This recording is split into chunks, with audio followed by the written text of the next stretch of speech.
jërë ngeen jëf mbokk yi ñu am mbégte ni ñu koy defee saa su ne dinañ dégtal seen émission autour du micro tey nag suñu gan ci biir émission autour du micro moo di le maire Barthélémy Dias moom la ñu dalal tey jii ci biir émission bi fas yéene seq ak moom waxtaan bu baree bari nag ci ay poñ parce que jamono yi dégg nañ mu yëkkatee ay kàddoom ci lu baree bari Barthélémy maa ngi lay nuyu. maa ngi lay fay Pape Alé di nuyu mbokki téléspectateurs yi ak internautes. ñuy suivre émission autour du micro. di leen di jaale tamit ñeenti xale yu jot ñàkk seen bakkan fële ci Linguère di ko jaale tamit askanu Sénégal ñëpp. mais loolu war a am na loo ci jàngat ñeent xale yu mën a nekk ci hôpital ba ñàkk seen bakkan te lu bari ñu ngi koy wax ci conseil d'administration yenn décision yu ñu jël yoo xam ne peut-être c'était pas trop favorable ci maladie mais c'est beaucoup plus pour leur confort santé Sénégal. santé ci Sénégal nekkul priorité ci gouvernement bu fi toog tey man bokkoon naa seen coalition ba may nekk député ba bokkoon ci benn bokk yaakaar du ma ne ma bokkoon ci député j'étais le seul député man rek maa nekkoon ci assemblée nationale bokkoon ci majorité présidentielle lank bañ a voté budget ministère de la santé waxoon naa ko jamono yooyu ma waxoon ko ministre de la santé ma ne ko seen budget bi budget de fonctionnement la. lu mel ni santé mënuñu nangu di ko voter le budget de fonctionnement santé tey on doit commencer à mettre la priorité ci investissement bi volet investissement bi su ngeen xoolee tey ngeen gëstu tey budget Sénégal mi ngi tollu ci 4500 milliards. ci 4500 milliards yooyu su ma juumulee budget ministère de la santé 216 wala 217 milliards la kon suñ koy xayma ci pourcentage c'est à peine 3 à 4%. de la place réservée à la santé loolu ku nam ma gis santé de qualité ci réewam mënu ko d'accord mënu ci d'accord parce que man su may jël référence damay jël ay dëkk yu mel ni États-Unis parce que xeebuma suma bopp su may jël ay référence damay jël ay dëkk yu mel ni France soo jëlee tey États-Unis 17% budget États-Unis la ñu dugal ci santé bi di nga mën a naam parce que États-Unis am na presque 400 millions d'habitants mais il y a la volonté politique su ngeen jëlee tey France presque 12% du budget annuel de la France ñu ngi koy réservé à la santé Sénégal c'est à peine 4%. donc Sénégal soo xoolee tey ministère de la santé politique am yëpp mooy des politiques de crise sanitaire ay Ebola ay Covid foofu la ñuy yëngatu di xataraayu pour mën a wone seen pas-pas. mais au passage tamit ñu ngi féliciter tamit le ministre Diouf Sarr ak tamit le personnel du ministère de la santé parce que ñoom ñu ngi def seen képp kattan wante wax ci mooy lan du ministre Diouf Sarr du moom mooy définir la politique de la nation. la politique de la nation président Macky Sall moom moo ko nar a définir te moom la ñu fal président Macky Sall nag wax ci mooy lan mooy dañ koy ñaanal fan bu gudd ak wér-gu-yaram wante moom su feebaree wala ay mbokkam du ñu faju Sénégal te loolu mooy dëgg bi dañ ko wax. ay ñoñam suñu feebaree tamit du ñu faju Sénégal donc gisuñu ñoom l'utilité d'investir dans la santé parce que tey. mais ñoo yor réew mi quand même. ñoo yor réew mi mais Pape yow tey soo yoroon tey réew mi. fan ngay teg priorité ci faju bi wala ci terre. ci faju bi parce que terre 1800 milliards mun lañ fi dugal. mën na la fii léegi nii budget annuel de santé mi ngi toll ci 216 milliards dépassé wu 217 milliards waaw maintenant disons même mu nekkoon sax 250 milliards nañ ko multiplier par 4 ñaata la 1000 milliards waaw yow soo mënee jël lu toll ci lu ëpp 1500 milliards nga koy dugal ci benn saxaar bu dul sax génn ci région de Dakar te tey Dakar sant yàlla en termes d'infrastructure parce que tey Dakar nekk na une métropole exemplaire en Afrique. parce que ñun dañuy tukki du ma fi lim benn dëkk mais soo nekk ci sous-région bi. saa yi boo dellu si waatee Dakar da ngay ne alhamdulilah. par rapport ak lu ngay gis ci sous-région bi te bëgguma tudd benn dëkk. naka nga mën a jël lu toll ci 1800 milliards nga koy dugal ci benn saxaar ci gox bu am ay tali. gox bu am ay transport public ak yu mel noonu wante lu mel ni santé bi nga ne dañ ciy dugal rek lu toll ci 216 wala 217 milliards par an ça ne fait pas sérieux donc nag dañuy waxante dëgg mooy ndeyu mbill bi mooy président Macky Sall qui n'a aucune visibilité pour ne pas dire aucune volonté politique en termes de politique sectorielle en matière de santé. alors léegi nag ñu waxtaan ci commune bi yow temps yi ak sa sànni xeer yi gars yi ñu ngi lay bàyyi nga liggéey ci sa non. parce que bon su ma ko waxee yàgg nañ la sànni xeer c'est vrai. Waaw. mais dafa mel ni temps yi moom te ak ci liñ jëm mooy élection locale yi te xam nga ku bàyyiwul mairie bu Dakar bu mag ba doo bàyyi mairie bu Mori Ndaw Daali rawatina. waaw man dama bokkoon ci député yi ñu jot a soutenir projet acte 3 de la décentralisation ma soutenir ko ci commission assemblée nationale. ma voté ko ci plénière assemblée nationale. parce que man lu ma jàppoon mooy commune bu nekk dafa nar a am lu koy may mu mën a liggéeyal askanam. Ceci étant dit, la ville de Dakar doit exister avec des moyens parce que tey du yoon nga dugg ci benn gox fekk fa éclairage public jéggi benn avenue duggaat ci beneen gox donc ci beneen commune doo fa gis éclairage public wala nga gis avenue bu mel ni Bourguiba benn côté bi nga gis ay pavage parce que mairie boobu def na ay pavage beneen côté bi beneen mairie gisoo fa ay pavage donc la ville de Dakar il y a des programmes comme le lait à l'école parce que mënoo dëkk ci benn commune fii ñu joxe lait à l'école beneen commune bi duñ fa joxe lait à l'école donc man lu ma gëm am na ay programmes comme le lait à l'école comme l'éclairage public comme la santé pour tous par exemple ak Abbas Ndao ñu mën a bàyyi fa la ville muy liggéeyam te ville bi elle est virtuelle donc foog mu am fu muy jëlee ay koppar ressources wante lu may ñaawlu mooy lu ma gis mooy xeex nañ Khalifa Sall ñu am lu ñu foqati ci ay loxoom par rapport à la ville de Dakar ay recettes am mais mel ni tey damay gis que recettes yooyu mel ni ñu ngi koy bëgg a yóbbuwaat à la ville de Dakar wala ñu ngi koy bëgg a tas ci yeneen communes yi dama lay jox benn exemple bu ndaw 2017 2018 2019 lépp luy foncier bâti foncier non bâti taxe sur les ordures ménagères ak yu mel noonu dañu ko reversé man ma jot ci defar lu ma ci mën dafa ay terrain de football defar ay tali taal ay lampe jàppale ay nit di liggéeyu mairie mais 2020 bu mu jotee 2020 ma doon xaar lu toll ci 687 millions lépp ngi fi lépp laa indi sax 687 millions. tom rek tom taxe sur les ordures ménagères mi ngi nii tom bi rek mi ngi toll ci 283 millions. donc l'impôt yi yëpp mooy foncier bâti sur les actifs sur l'actif des entreprises foncier bâti location foncier bâti résidence secondaire foncier bâti résidence principale tom foncier non bâti lépp ngi toll ci 687 millions man loolu inventé wu ma ko centre fiscal bu Dakar Bourguiba moom mooy yónnee tableau bi. lim la war a jox. na ma lii la état nar a jox positionné ko sa compte perception 2021 ba tey jotuma seen 687 millions ci lii laa yaakaar pour fay xale yi seen bourse ci université yi ci lii laa yaakaar pour jàppale nit ñi ñu nar a faju ci lii laa yaakaar pour liggéey tali yu mënoon liggéey Mermoz Pyrotechnique ak l'ancien Mermoz ak tamit Sacré-Cœur ci lii laa yaakaar pour continuer di liggéey bu ngeen xam ne ni au niveau de Mermoz Sacré-Cœur waxuma ñëpp ànd ak ñun wante tey ñëpp ngi rafetlu liggéeyu conseil municipal bu Mermoz Sacré-Cœur ak taxawaayu mairie bi ba sax da ngay gis sax ci réseaux sociaux yi ngay gis ay nit dina ne est-ce que du ngeen ñu abal seen maire wala est-ce que man du ma dem dëkk ji Mermoz Sacré-Cœur mais comme nee nañu Barthélémy Dias mi ngi góorgóorlu duñ fi mayeti Barthélémy Dias su muy góorgóorlu mais dama bëggoon rappeler au président Macky Sall que lii Barthélémy Dias moomu ko loi du décret du arrêté loi moo nekk impôt yépp ak acte 3 de la décentralisation dafa nar a delluwaat ci communes yi ñu ngi may dégg nag balaa may. mais pour yow lu tax ñu bloqué ko. ñoom. pour yow lu tax ñu bloqué ko. su ma nekkoon tey su ma nekkoon tey maire APR. man Barthélémy Dias su ma nekkoon tey maire APR. patente Sonatel bi dañ ma koy versé patente Sonatel bi dañ ma ko bañ a reversé di utiliser benn expression bu ñuy woowee équipement marchand te soo demee ci dictionnaire nga xool lan mooy équipement marchand di nga xam ne ni que le siège de la Sonatel fii équipement marchand la mais ñoom lu ñu jàpp mooy Sonatel bii suñ ma versé patente Sonatel bii Mermoz Sacré-Cœur mooy nekk Beverly Hills ñu ne loolu du fi am. loolu mooy wax ci maintenant nag mënuñu nekk ci dëkk yow soo mënulee gagner élection nga ne doo organiser élection ñu ne bon est-ce que sax fële yem nga ne noonu du ma fa yem maintenant sax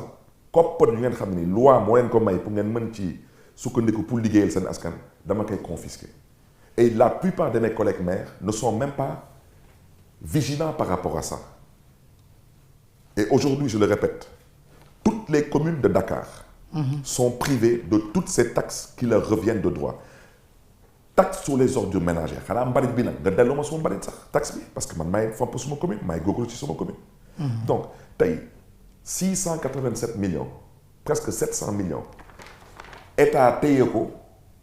te amul benn fonctionnaire bu ci mën a yàbbi ne la lii wala laa man bind naa au directeur général de la comptabilité publique et du trésor mi ngi nii lettre mi ngi nii ma bind ko ne ko monsieur le directeur général lii yëpp impôts yi jot naa ko 2017 2018 2019 mi ngi nii 2020 ñu bañ ma ko jox te amul kenn ku ma ci mën a indi benn tontu na ma jotoo ci ndax lii et pourtant ñu nga xam ne ni ñoom ñoo ko prélevé fonctionnaires yu koy prélevé donc les fonctionnaires du centre fiscal de Bourguiba ñoom ñoo mooy yónnee récapitulatif bi ne ma lii la la état amel 700 millions yi nag dama bëgg a wax ci leer su ma ko état reversé wulee du ma mën a fay les bourses scolaires investissement yi sax je pourrais revenir mais mairie dafa jël ay engagement ak ay xaleel avec leur famille ñu leen di fay ay école c'est pas parce que l'état est incapable di fay 16 milliards aux écoles privées que la mairie de Mermoz Sacré-Cœur est incapable de respecter ses engagements parce que ñun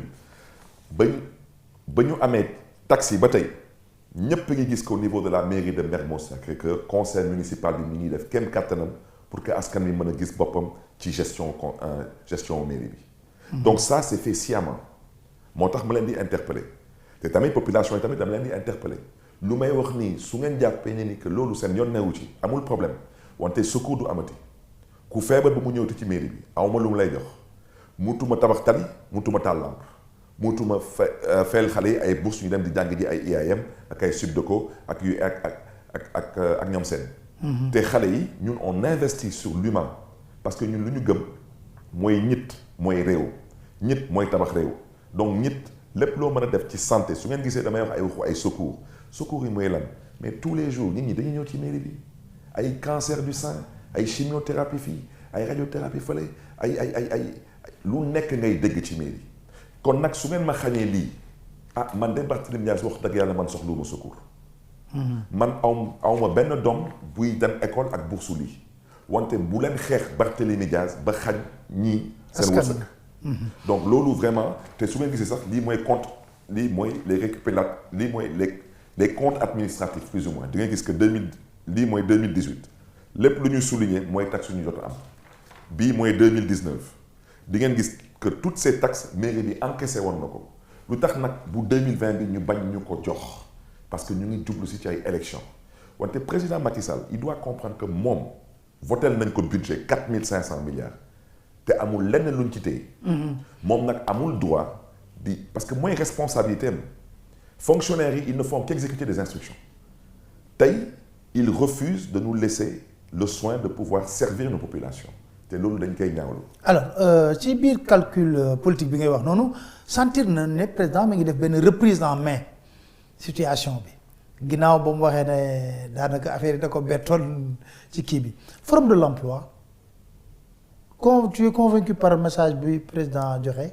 président ci boppam gëmul lu mu wax moom xam na ko parce que président ci boppam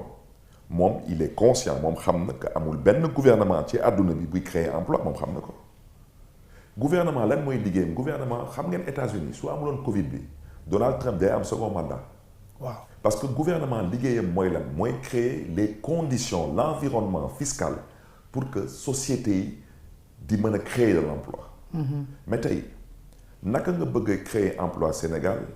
au lieu nga dooleel Jean Lefebvre Sénégal dooleel Bara Tall nga ne da ngay dooleel Eiffage c'est vrai que Eiffage ay Sénégalais ñoo fay liggéey. mais Eiffage n'est pas une société de droit sénégalaise loolu mooy dëgg bi tey naka ngay jëlee mool yi jël géej gi jaay ko tubaab yi nga bëgg a tey créer de l'emploi au Sénégal au contraire da ngay créer les conditions de l'immigration clandestine qui mènent à la mort de milliers de Sénégalais et de Sénégalaises y compris des enfants c'est un crime contre l'humanité wax ji mooy l'immigration clandestine est un crime contre l'humanité et il y a des responsables président Macky Sall su taxawee ne que Union européenne musuñu ko baaxee ay koppar moom ci boppam président Macky Sall xam na bu baax a baax que lu muy wax dëppawul ak dëgg voilà donc il faut qu'on se comprenne forum de l'emploi boobu bu ñu def Diamniadio daanaka ay dóor marto la te lu tax ay door martu la. parce que yow da nga jàpp ne Macky mënatul léegi bon je veux dire que susciter un espoir wala dafa plafonner. non Macky du ma wax que dafa mën a susciter wala mun susciter espoir Macky tey du Sénégalais yi di xaar ci moom mooy mu góorgóorlu ci engagement yu mu jël ak xalif général des Mourides en particulier ak chef religieux en général na jéem a sàmb kàdduwam. Ça veut dire que dafa nar a góorgóorlu pour respecter le calendrier électoral bàyyi ñu mu jàppoon ci kaso yi parce que ba tey am na ñu des ci kaso bi et loolu c'est inadmissible te président Macky Sall ak may dégg loolu du engagement yu mu jëloon ak suñu wóojur le khalife général des Mourides na bàyyi lu mu nekkee parce que bii yoon su noree amaat lu fi amoon du am deuxième vague Pape Alé. est-ce que gëm nga ne loolu dina amaat. parce que c'était tellement spontané lu tax fan nga teg ne dina amaat. Pape dina amaat parce que le président Macky Sall n'est pas dans une logique wootewul jàmm wootewul apaisement dégg ngeen sax lu mu wax jàmm ñaajo di woote ay lu mu woote sax daanaka ci gàttal fitna la su ngeen lii du fi amati yow yaay kan ba ne lii du fi amati parce que lu fi amoon lan moo jot a am ba loolu am fi. yow nga jokkoo ak suñu wóojur. xalif général des Mourides ne ko Mbàkke dinaa def suma kem kàttan ba lii mu fay lu mu gën a gaawee parce que lii daanaka du mbiru politique ñaari nit ñoo jote te ñun ñëpp xam nañ ko loolu amul lii complot la nga ne ñaari nit ñoo jote wante di nga def sa kem kàttan ba loolu bañ a taal réew mi ndekete li mu doon wax xalif général des Mourides lépp amul lenn loo ci gëm la preuve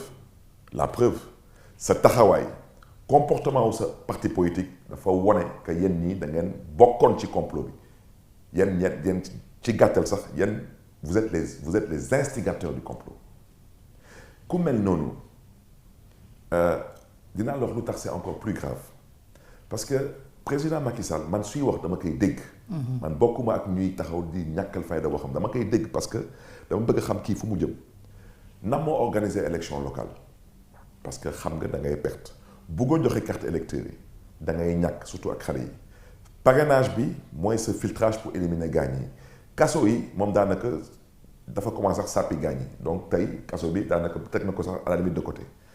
lu tax muy organiser élection du ko organiser te il sait très bien que su ko organiser wulee il sait très bien qu'on va se mobiliser on va descendre dans la rue moo tax man ma tontu ko ne ko lu fi jotoon am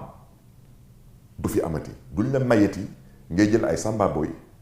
leen di jox ay gànnaay former leen encadrer leen par la police ñu nekk ci mbedd bi di boom Sénégalais yi kenn du la ko mayeti te loolu bés bu amaatee Sénégal dama lay wax rek Pape man bokkuma ci ay nit di seetaan yenn yi biir réew mi Macky Sall doit comprendre que du moom rek la yàlla may ay nit moom peut-être am na ay samba boy ñun am nañ ay nit am nañ mbooloo gànnaay fetel àdduna bi dafa am mu tëddee tey si les gens se lèvent pour s'armer ils vont s'armer waaw maintenant yow nga jël ay samba boy nga jox leen ay gànnaay ñun tamit ñu joxe ay gànnaay lan mooy am ci réew mi. xeex non guerre civile mooy am. xeex bu métti sax. moo tax ma ne président Macky Sall na xoolaat taxawaayam te na xoolaat tamit ay kàdduwam parce que du lu mu waxoon xalif général des Mourides. te man dama bokk ci ñu jàpp ne ni que situation bi. opposition bi tamit elle est complice te ci la bokk. waaw loolu laa ma ñëw rek. te waaw non loolu laa la bëggoon a laaj. dama la bëggoon wax elle est complice. l'opposition est complice de la situation actuelle. elle est complice. pourquoi. elle est complice parce que lu ñu namm ci ñoom mooy cette unité man bugguma xam Khalifa Sall lu ko ñor bugguma xam Ousmane Sonko lu ko ñor man lu ma ñor mooy Sénégal doon benn say. voilà man loolu moo ma ñor les calculs d'épicier et de politique ça ne m'intéresse pas parce que à la kulial ku nar a falu Sénégal. suñ ci eggee ginnaaw yàlla Sénégalais yi ñoom ñooy tànn kan mooy falu Sénégal. man nag suma candidat Sénégal ñëpp xam nañ ko mooy le président Khalifa Sall moom mooy suma candidat élection présidentielle 2024. mais ci biir report local yi tamit am na responsabilité opposition bi parce que ñoo dem te dialogue national ba. ak dialogue politique bi. di exiger auditu processus électoral bi ñoom loolu la leen wax comme argument. waaw mais ceci aussi étant dit soo déggee ay spécialistes ñu mel ni ñoom le professeur Moundiaye Cissé voilà Moundiaye Cissé suy démontrer di expliquer les délais incompressibles da ngay gis parfaitement que lu gaañ ñi di wax ci opposition du dëgg te une fois de plus constitution mayul opposition moom mooy convoqué corps électoral kon président Macky Sall xam na bu baax lu muy dox nii. yow pour yow lu tax président Macky Sall bañ organiser élection yi dafa ko leer na da koy perte. parce que président Macky Sall en fait yow sañul jàkkaarloo ak yow ne la Pape damay troisième mandat day ragal nga pes ko te parce que da nga koy def quand je dis toi c'est le peuple sénégalais parce que su génnee tey parce que sénégalais yi ils n'attendent rien de la justice n'attendent rien de la justice n'attendent rien du conseil constitutionnel parce que ñu leen fa toogal. mais c'est grave ah. non mais parce que c'est la vérité dëkk bu demee ba tollu foofu c'est grave ah. c'est la vérité parce que en fait ñu leen fa toogal dañ leen fa toogalul dañ fa toogal benn régime. C'est la triste réalité mais justice bi ne vous inquiétez pas bés bu ñu yàlla mayee ñu toog Sénégal Sénégal dina am justice parce que il est temps qu'on remette à l'endroit ce qui était à l'envers. Man je préfère ne pas parler de l'UMS Union des magistrats du Sénégal bokkuma ci ñu leen di féliciter maa ngi jégalu nag parce que seen taxawaay moo ma doyul mënu leen toog ci réew mi danaa la jox un exemple waa jooju laa mooy doyen des juges bu génn àdduna bi yàlla na ko yàlla xare àjjana te jégal ko ay bàkkaaram. waa jooju doyen des juges boobu. Samba Sall. mais kooku génn na àdduna mais est-ce que les gens savent il est responsable de combien de dégâts causés par ces manifestations-là yow procureur de la République est-ce que mën nañ xayma sa responsabilité dans la mort de 15 Sénégalais et on vient nous dire que ñoom ils sont responsables de rien du tout man Barthélémy Diaz et des familles disloquées ci mandat de dépôt yeeg yooyu yëpp. Pape Alé man Barthélémy Diaz président de la République du Sénégal l'actuel procureur de la République répondra de ces actes devant la justice du Sénégal kee moom génn na àdduna mais l'actuel procureur de la République il est responsable et je pèse mes mots de la mort de 15 Sénégalais. Comment et pourquoi? Parce que il sait très bien que mënul violer immunité parlementaire ou benn député dem di ko jël par force loolu moo indi xeex yi di insister loi dañ koy respecter Ousmane Sonko mu neex leen mu naqari leen kilifa la biir Sénégal. député la mu neex leen mu naqari leen député la à l'Assemblée nationale du Sénégal loolu la yàlla dogal mu am immunité parlementaire da ngeen ko doon respecter mais ngeen taxaw ne su ma yoon newu ci lu ma neex lay def. xale yi génn ci mbedd bi pas pour Ousmane Sonko mais pour le respect de la démocratie et des lois en vigueur dans ce pays donc loolu moo indi 15 Sénégalais yi ñàkk seen bakkan si le procureur de la République amu ci responsabilité si le doyen des juges amu ci responsabilité Ousmane Sonko sûrement amu ci benn responsabilité parce que manifestation constitution moo ko may ci sañ-sañ résistance ne veut pas dire révolution résistance mooy lan mooy nga gis sa leader wala nga gis sa dëkkandoo wala sa doomu ndey ñu koy jaay doole nga ànd ak moom ci résistance ba mu am ci ay bakken yu ci rot ñu ne tu es responsable balaa may dee fan nañu mës a gis un ministre des forces armées buy génn di wax ay waxu ay commission d'enquête xaw ma lan ñun lu ñu xam mooy. di wax procès di wax sax na procès day am. bon maintenant wax ji mooy lan quelle est la responsabilité du procureur dans la République dans la mort des 15 Sénégalais. Quelle est la responsabilité, y compris à titre posthume, de l'ancien doyen des juges d'instruction? Les deux là ont été à l'origine de toutes les manifestations yu ñu jot a gis fii biir Dakar ak tamit biir Sénégal parce que nit ñi musuñu wax que kii nu mu tudd Ousmane Sonko nogul dem wuy ji justice Ousmane Sonko ci boppam nee na su ngeen tegee lépp ci yoon je vais répondre à la justice mais nag jaay doole bi dafa doy parce que jaay doole bi mooy indi lu ñuy bañ a gis Sénégal mooy dictature te démocratie man mii suñu defoon lépp jaar yoon mu leer ma man Barthélémy Dias lépp jaar yoon Ousmane Sonko taxaw fële mu ne du dem wuy ci justice dinaa ko ne Ousmane nag nekku ci dëgg nekku ci yoon fii république la va répondre à la justice explique-toi mu wante nag man Ousmane Sonko lu mu def maa bokk ci les premières personnes ñu ko woo avocat maître Bamba Cissé ne leen bu leen dem wuy ji parce que lii nekkutul démocratie lii dictature la lii yebeel la li jaay doole bu leen dem n'acceptez pas de jouer le jeu du pouvoir donc quand on parle d'enquête quand on parle de situer les responsabilités où se trouve la responsabilité du procureur de la République procureur de la République bii nii ci boppam ba ñuy xeex ci buntu mairie Mermoz Sacré-Cœur moo am fa benn nit bu fa ñàkk bakkanam ñu ne kooku nervi la gars yi jóg topp ma téye ma tëj ma kaso ba tey ñu ngi may topp 10 ans après ñu ngi may topp fii 15 Sénégalais ni yow ni man ni ñu ñuy seetaan la ñu boom dañ leen boom dañ leen rey on les a abattus. avec des balles gis ngeen réelles fii ay vidéo xale yi daw dugg ci ay kër mais xale bu daw bu dugg ci kër mais il est dans une propriété privée su ma baat ci kaw amul benn gendarme amul benn policier buy dugg fii en plein jour en milieu urbain dans une propriété privée yor fusil à pompe di rey nit à bout portant amul nervi mooy def loolu fan ngeen déggee procureur de la République ubbi enquête fu ngeen ko déggee fenn ça veut dire que donc 15 sénégalais yooyu ñoom bokkuñu ci biir réew mi ça va arrêter moo tax ma ne il faut que tey opposition bi xoolaat taxawaayam man du ma leen di. mais la faiblesse de l'opposition foofu la parce que li ngay wax ne dafa am ay calcul épicier yu am ci biir ay kii na ñaan yàlla ñu jàpp ko kii ne pour ma mën a positionner wu mais loolu ça c'est quand même alors que yéen bras de fer boo leen mës a def ak Macky Sall perte ko. Pape gis nga loolu ba jaaxal gis nga Pape ku gëm yàlla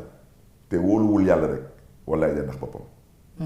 Le destin de Pape Alé est déjà tracé. Le destin de Barthélémy Dias est tracé. Le destin de Ousmane Sonko est tracé. Le destin de Karim Wade de Khalifa Sall sont tous tracés.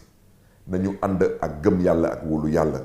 te ñu gëm dara Sénégal santul Massamba santul Mademba ñu ñëpp ko bokk. ku nar a ilif ëllëg réew mi yàlla na ko yàlla may wér-gu-yaram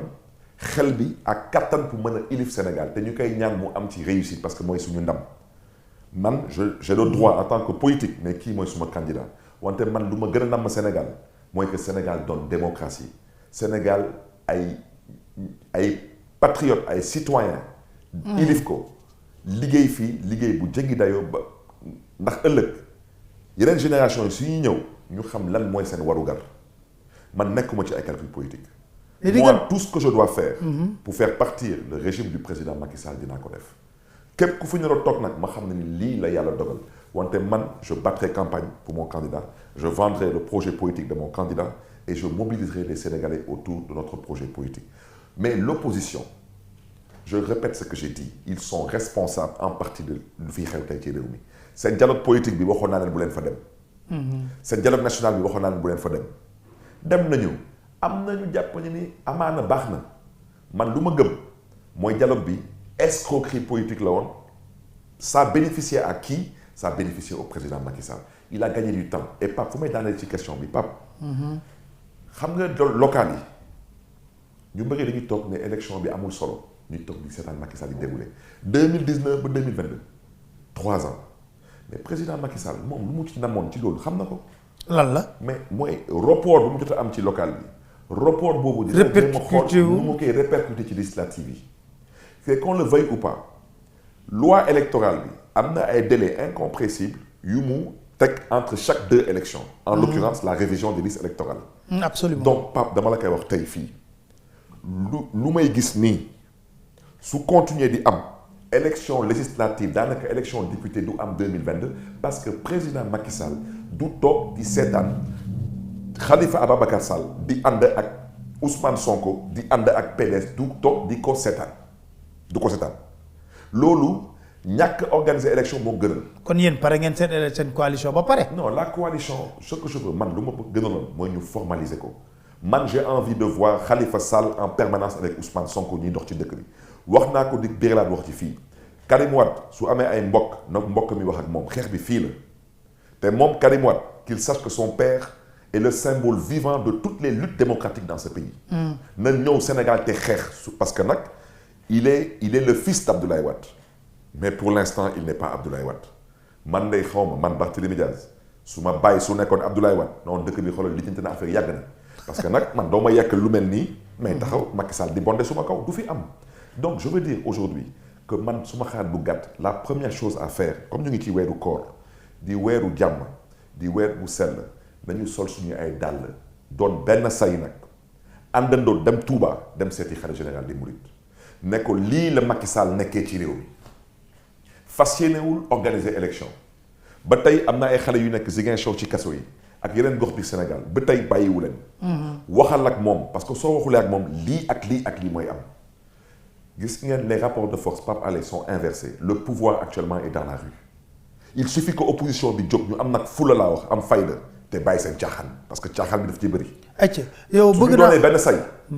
Macky Sall mooy xool lu ko mbir bi jaral wala nga organiser élection yi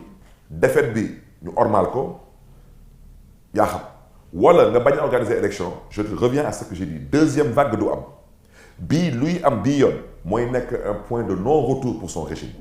te fu ma ko yaakaaree mooy blindé yi muy jënd ak 3000 gendarmes yu muy recruter ak 3000 policiers yu muy recruter yow balaa may dee ngay recruter 3000 gendarmes wala 3000 policiers il y a combien d'infirmières par population il y a combien de chirurgiens par population il y a combien d'ophtalmo combien de pédiatres dem leen Fouta dem leen Saint-Louis dem leen Kaolack dem leen Fouta Tampi la quoi. non Fouta Tampi sax dañ ko rafetal Fouta est mort non Fouta Tampi Fouta Maayi loolu la ñuy wax ñoom. Maayi mooy lan. mooy dee. ñoom dañu dee yàqet waaw. ayca ñu ñëw ba mais yow sa leader anamu ak taxawu Sénégal foo leen toll j'ai comme l'impression que la machine taxawu Sénégal dafa inhibé wu xaw ma lan la c'est mon impression peut-être je peux me tromper mais c'est de bonne foi. non Khalifa mi ngi liggéey il travaille à la mise en place d'une grande coalition. mais dama koy wax fii parce que je lui ai dit en privé dafa yéex parce que côté B beneen côté bi Macky Sall moom calculé wul moom il avance il agit Macky Sall dafa nekk dans l'action mooy action wu dëpp kees action wu wër ndomb action wu dóor marto moom ci loolu la nekk te da koy dox da ciy dox bu baax a baax mais ñun suñu côté il faut qu'on se comprenne lu ñu bëggoon taxawal nii mooy suñu plateforme bi depuis novembre ñu ngi koy waxtaanee ba kañ Khalifa Sall la nga may dégg. moom nag Khalifa Sall nee naa ko lii du diplomatie lii c'est de la politique. il faut qu'à un moment donné ñu nangu lu am Sénégal gis ngeen jamono Abdoulaye Wade dafa amoon Benno Siggil Sénégal mu amoon 2 têtes de pont PS AFP. fii lu fi am ñëpp xam nañ ko 2 à 3 têtes de pont on peut se mettre ensemble on se met ensemble on peut pas se mettre ensemble ceux qui peuvent se mettre ensemble n'ont qu'à se mettre ensemble et on avance parce que man am na lu ngeen xam ne wax dëgg yàlla man gëmuma ko non je suis désolé.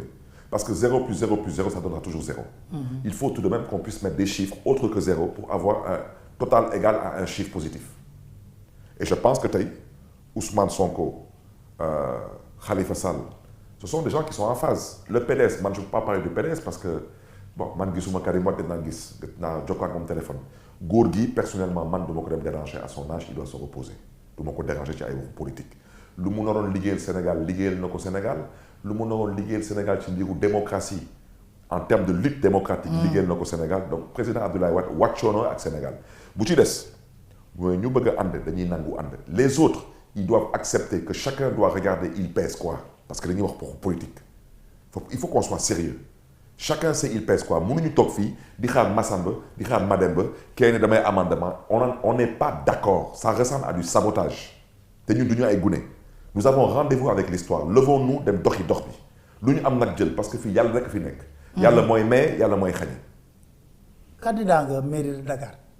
man Barthélémy Dias non j'appartiens à un groupe nous sommes candidats à la mairie de Dakar. taxawu Ndakaaru. on est taxawu Sénégal quoi. on est ñun suñu base mooy Dakar. waaw. Ousmane Sonko base am fan la. Ziguinchor. Macky Sall base am fan la. moom am na ñaar Fatick ak Fouta. nee na non Fouta moom tampi na ko foofu. waaw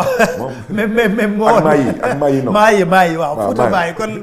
Fouta rëcc na ko kon Fatick. donc xam nga ku nekk ak sa base. waaw tey imaginez-vous Ousmane Sonko di dem élection Ziguinchor mu perte. imaginez leen balaa Macky Sall nekk président du Sénégal lan la woon du meeru Fatick. moom président Macky Sall jamono yooyu dañuy def seen coalition Dekkal Ngor fii bi Dakar gisuñu benn commune. wante Fatick président Macky Sall amoon na l'intelligence de savoir que foofu Dekkal Ngor du xel mu defoon fa Benno Siggil Sénégal. parce que c'était sa base la base politique de notre candidat à l'élection présidentielle de 2024 mooy Khalifa Ababacar Sall sa base mooy Dakar moo xam man Barthélémy Dias moo xam Pala Samb bu Fann Point Amitié moo xam Cheikh Gueye bu Dieuppeul Derklé moo xam Madiop Diop bu Grand Yoff moo xam Babacar Mbengue bu Hann Bel-Air ku lim Dioum ñun ñëpp suñu base politique mooy Dakar. kon ñun Dakar on est obligé d'être candidat candidature boobu nag ak sondage bu ñu ci jot a gis ñoom moo tax ñu dem ñu ne Dakar dañ koy def statut spécial ñu ne lan mooy statut spécial ñoom ñu ne Dakar dañ koy seeyal. dootul exister maintenant 19 communes rek ñoo fiy nekk parce que bëgguñu kenn Dakar mu ne moom moo jël ndam bi wante ñoom bu ñu demee ba ci biir ñu gis ne ni que lii du xel parce que dañu ne même ville Dakar suñ ko seeyalee il reste 19 communes. Ils sont capables de faire au moins 16 communes sur 19 parce que defoon nañ ko 2014 kon daanaka ba tey ñoom ñoo am majorité Dakar kon ki gagne Dakar. gagne la présidentielle ñu ne boobu tamit du xel. ñu ne bon maintenant nañu jéem a xool nu ñuy nommer maire de Dakar par décret présidentiel ñu ne ëppatalo boobu suñ ko defee ñoom Barth fa la ñuy jaar rek xaru ji duñ ko nangu ñu ne boobu tamit du xel ñu ne bon maintenant nañu jéem a xool nu ñuy seeyal Dakar mu nekk 2 grandes villes ñu def ville u Yoff ak ville u Grand Dakar mënuñu perte ñaari villes yëpp ñoom mën nañ gagner benn ville perte beneen ville bi donc boobu dañuy jàpp ne que la majorité à Dakar maintenant elle est éclatée. Est-ce qu'il y a une idée? Ça s'appelle des calculs d'efficacité. Non, c'est pas pudique même. Je veux dire que politique, man nga ko def, mais nak amna lo xamné dang ko wara jomb. Motax mais président Macky Sall yeen woné na bopam ba paré. Président Macky Sall woné na bopam néna le ridicule ne le dérange pas. Néna ma tay déranger wuko. Néna jaay doolé, yabel, notel déranger wuko. Néna ñak jom ñak fayda déranger wuko. nee na jaay doole dérangé wu ko nee na bañ a wax lu dëpp ak dëgg dérangé wu ko moo tax ma ne la ñu nekk ci dialogue politique bi ils sont animés d'une sincérité et d'une volonté qui malheureusement en face de amul répondant moo tax ma ne leen bu leen ñëw di ñu tànqal ak seen dialogue politique ak seen dialogue national est-ce que ci dialogue politique bi da ngeen waxtaanoon foofu que da ngeen di éliminer Ousmane Sonko est-ce que ci dialogue politique bi on avait discuté sur une stratégie pour éliminer Ousmane Sonko? On n'en avait pas discuté. Est-ce que tu dialogue politique, on avait parlé de la disparition de la ville de Dakar? Non. Est-ce que tu dialogue politique, jot nañ fa waxtaanee nomination du maire de Dakar par décret présidentiel? Non. Macky Sall yoonam newu ci dialogue politique. Lu ko arrangé lay seppi teg fii lu ko arrangé wul da koy jël sànni ko fële ku mu neexul ne la yàlla may xolu muñ ku mel noonu nag da ngay am fulla sa bopp. am fayda sa bopp nga organisé wu jàkkaarloo ak moom te bàyyi waxu caaxaan yi ay dañuy jaar fii dem wax ak kee naxante ak kee dëkk bi fu mu toll nii ku fi ragal. ginnaaw da ngaa yëpp yàlla da ngaa tamit yëpp Sénégalais yi. ku fi nekk ci calcul. da nga yëpp yàlla yëpp Sénégalais yi am na ñaari mbër ba balaa ñoom. waaw Abdoulaye Diouf Sarr a ngi taxawee ne Amadou Ba xam naa mi ngi yeeru moom it. waaw moo tax ñoom. moo tax ba lay wax la ñoom seen problème est-ce que ñoom. waaw mais gis nga xam nga nee naa la lu ñu nekkee tey nii. ville bi la gars yi bëgg a seeyal. ça veut dire communes yëpp dañuy disparaître. maintenant ñaari ville mooy am tey par exemple soo jëlee Saint-Louis. mairie de Saint-Louis moo am. mais Saint-Louis ñaata gox nekk bi Saint-Louis Soor ngi fa. Soor waaw. Guet Ndar ngi fa. Goxu Mbaaj. waaw mais ñooñu ñëpp lu tax amuñu mairie. lu tax du ñu ay mairie pourtant ay communes lañu mënoon nañu nekk ay communes. ndax liggéey bi di gën a efficace. donc ñoom tey ils considèrent que Dakar en tant que ville noo ko am parce que mënuñu ko gagner te ñoom bëgguñu signal politique bi daanaka le signal électoral di ñuroo que Dakar. comme da ngay wax ne bëgguñu ñu gis comme li Abdoulaye Wade gisoon en 2009. exactement mais tey si tu fais 2 grandes villes nga jël Ngor Ouakam Yoff Mermoz Sacré-Cœur xaw ma ak ban commune nga dugalee dans la commune de Yoff tu espères que foofu peut-être. mais loolu ay monstres ngay créer ce serait des monstres. non xam nga waa ji xam nga tax il est dangereux gis ngeen taxawaayam ci mbiru waxu ay waaso ak yu mel noonu mais tey lu mu bëgg indi bi Dakar mais c'est encore plus dangereux yow est-ce que sañ nga dugg yow Ngor ci suma mbokk lébu yi ne leen ko ñoom dëkkatuñu Ngor Yoff lañu dëkk maintenant yow sañ nga dem Wakaam bii ci suma mbokk lébu yi ne leen que ñoom dëkkatuñu Wakaam maintenant ñoom ñu ngi dëkk ci commune de Yoff mais xalaatal loolu ban genre wu désastre ak dégâts ngay causé naka nga mën a jëlee ku yeewu Parcelles Assainies nga ne ko yow dëkkatoo Parcelles yaa ngi dëkk Grand Dakar parce que tu calcules que bon au plateau il y a Alioune Ndoye de l'autre côté il y a Amadou Ba donc on essaie de mettre des communes ensemble ça ne marchera pas décentralisation dañ koy waxtaanee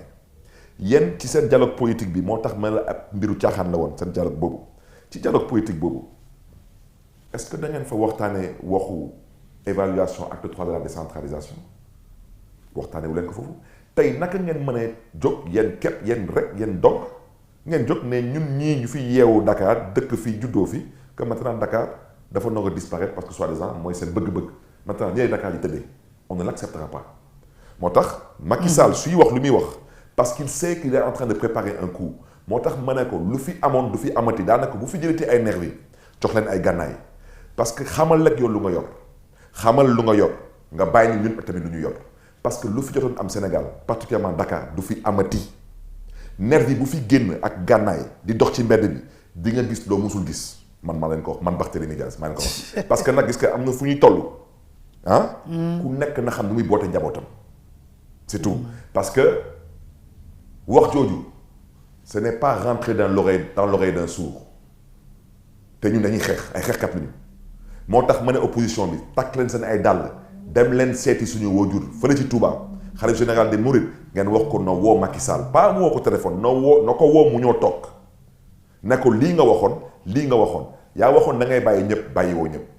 yaa waxoon di nga bàyyi caaxaan yu nga nekkee ak nappaate yu nga nekk yaa ngi ci ba léegi yaa waxoon di nga respecter calendrier électoral respecté ko élection maire dafa nar a am élection député dafa nar a am ci 2022 élection présidentielle dafa nar a am ci 2024 pétrole bi une fois de plus ak gaz bi président Macky Sall moomu ko du moomeelam moomu ko. lu ko ci indi maa du commission yi la ciy xalaat wala. kese te mu may dégg pétrole bi wootewuñu naan pétrole gaz bi kenn wootewu fi gaz lu ñu woote mooy suñu pétrole ak suñu gaz nga teg ko ci yoon wante ci ñu nga xam ne ni seen xam-xam màcc na ci mbiru pétrole ak ci gaz nee nañu que normalement les contrats doivent être signés au plus tard fin 2025 exploitation bi premier semestre 2026 soo reporté local de 3 ans bu noonu am 2019 nga yóbbu ko 2022 waa 2022 local yooyu yu noonu am 2022 da ko yóbbu 2024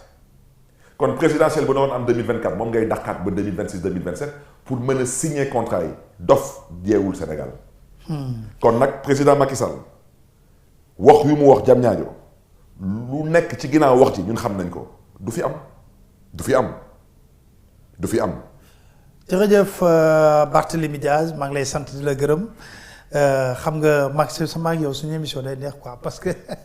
day tàgg quoi Bart maa ngi lay sant di la gërëm bu baax a baax di sant di gërëm ñu doon teewlu yëpp leen dig dajee ci beneen émission ak beneen gan ci biir émission autour du micro incha allah.